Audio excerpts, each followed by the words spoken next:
সালের March for ডেমোক্রেসিতে অংশ নিতে খালেদা জিয়াকে বাধা দেওয়ার ঘটনায় রাজধানীর গুলশান থানায় মামলা করেছে বিএনপি।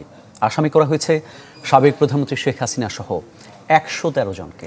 আর এদিকে হত্যা মামলায় রিমান্ডে নেওয়া হয়েছে সাবেক খাদ্যমন্ত্রী, কৃষক লীগ সভাপতি ও এক কাউন্সিলরকে।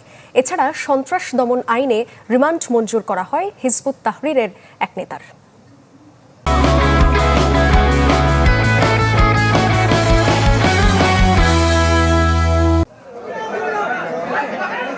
২০১৩ সালের ২৯ ডিসেম্বর মার্চ ফর ডেমোক্রেসি অনুষ্ঠানে বের হওয়ার সময় নিজ বাসভবনের সামনে আটকে দেওয়া হয় বিএনপি চেয়ারপারসন বেগম খালেদা জিয়াকে।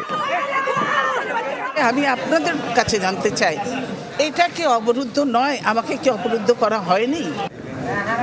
বালির ট্রাক দিয়ে দীর্ঘদিন সড়ক আটকে রাখার ঘটনার ১১ বছর পর শুক্রবার গুলশান থানায় সাবেক প্রধানমন্ত্রী ও আওয়ামী লীগ সভাপতি শেখ হাসিনা সহ ১১৩ জন